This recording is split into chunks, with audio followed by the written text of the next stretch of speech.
Hey there, beautiful people. It's Jayana, but you can call me Yanni. 38-year-old wifey and stay-at-home mom of two beautiful girls embracing pregnancy after stillbirth. Journey along with me in my 27-week bump as we saw our first baby bib. Have our pattern off of Etsy. 3 types of fabric: jersey knit, gauze, terry cloth. I laid my first 2 pieces right sides together and put the terry cloth on top of the brown. I added the blue dots that you see. So when I put my button on, I know exactly where to punch my holes at. This part right here is very important. We got to line up the fabric when we put these pins on, leaving space open so you can flip the fabric right side out. Once that's done, head over to the machine and get to work. Now let me pause right here and say, I do not recall using a whole lot of baby bibs, which is why I'm using some fabric I already had at home to sew me up a couple that may or may not be used, because I would throw a towel over my baby neck in a minute and keep it moving. If that's not how you roll, mind your business, and I will tend to my own. Now, after carefully sewing around the edges of this bib, you already know I had to check my work, making sure I didn't sew too close to the edges. I cut off any hanging thread as well as extra fabric, making sure not to cut too close to my threading. Just like on our burping cloth, we're going to take a look at this hole. Taking my front piece in one hand and the 2 back ones in the other, I'm going to turn my fabric to the right sides.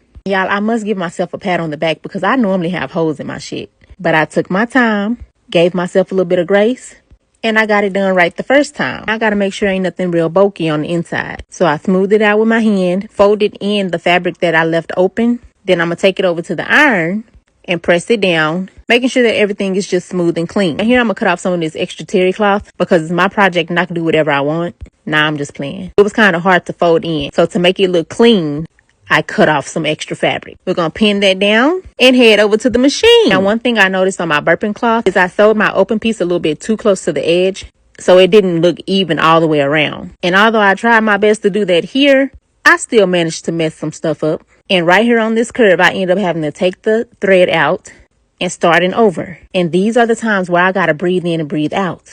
Because for real, y'all, sewing takes patience. Nonetheless, I got it done. Once I sewed around back to where I started, I backstitched and boom, we're finished with the sewing part. Now I had to add on my snap button. This was my first time ever trying this, and I will say those blue dots came in handy because had I gone in blindsided, this thing would have been a little bit too tight on the baby's neck. Don't talk about me, just mind your business. This was an easy little 1, 2, 3 step.